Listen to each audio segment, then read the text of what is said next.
Yes, mga lods. Magandang araw naman sa ating lahat, mga lods. Ayan, nandito naman tayo dahil mayroon tayong gagawing ulam, mga lods, no?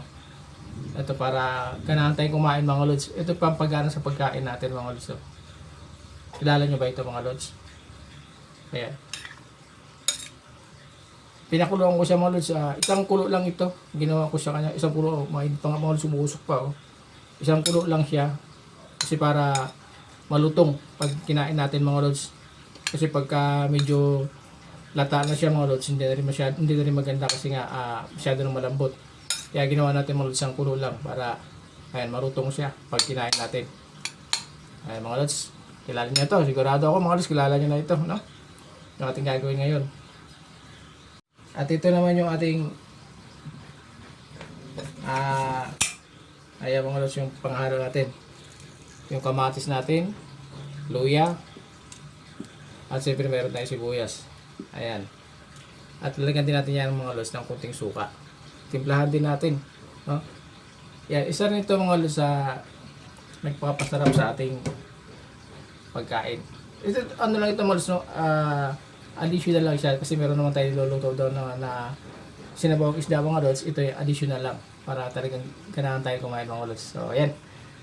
I-prepare natin ito, mga lods, para i-mix natin. Pakita ko sa inyo, mga lods, may mix natin siya mamaya. Titimplahan natin, okay? Samahan nyo ako, mga lods. I-slice ko lang itong mga ano natin. Prepare natin, okay? So, ito na siya, mga lods. Na-slice natin ating mga ricado, mga lods.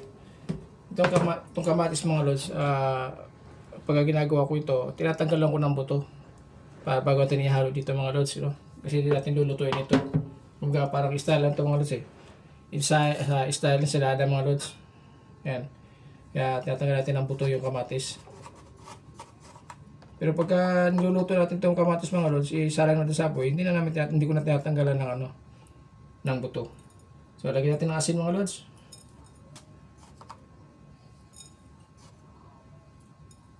Ayan. Tapos lagyan na natin yung ating luya. Ito luya ito, mga lods, oh. Ayan. Lagyan na natin yung kamatis, mga lods. Okay. Sibuyas. I-mix na natin siya. Ayan, mga lods, no?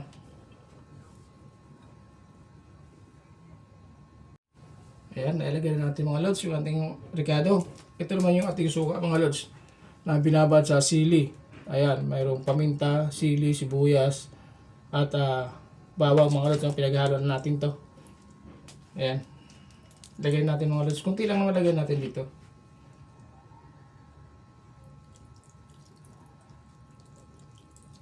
Okay, panlasa lang yan, mga lods. Tapos i-mix-mix lang natin.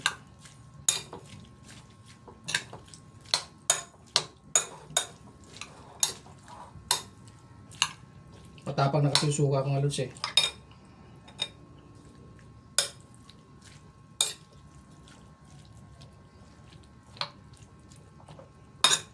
Ayan.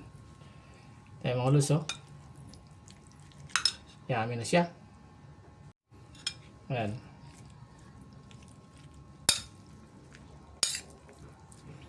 Mix-mix lang natin. Halo-halo. Mikos-mikos. Ayan.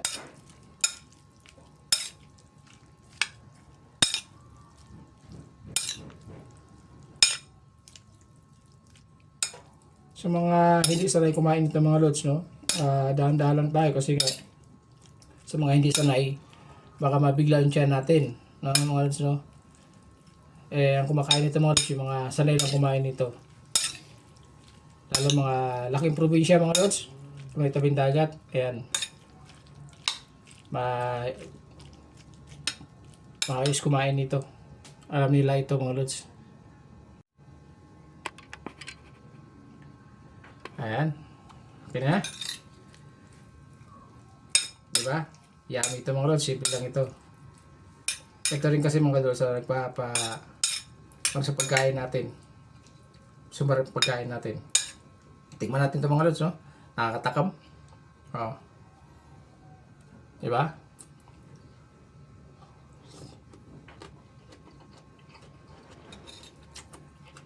malutong.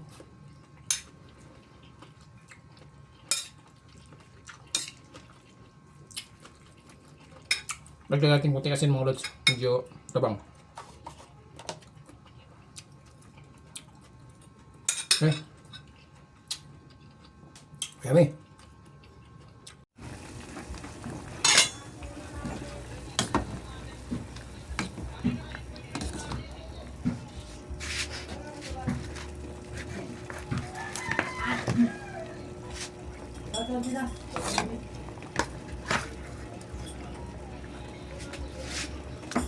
Ito yung partner natin mga lods sa ating ginawang seaweed mga lods. No? Ito yung partner niya, may sabaw. Ayan. Sabi! Why?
Sibuyas ko. Saka yung tingin ng asukal. Kaya sa mga sarap. Yung baka Kano sibuyas gusto mo? At 5? Yan.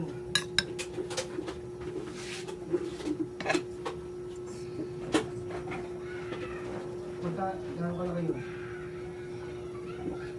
Okay.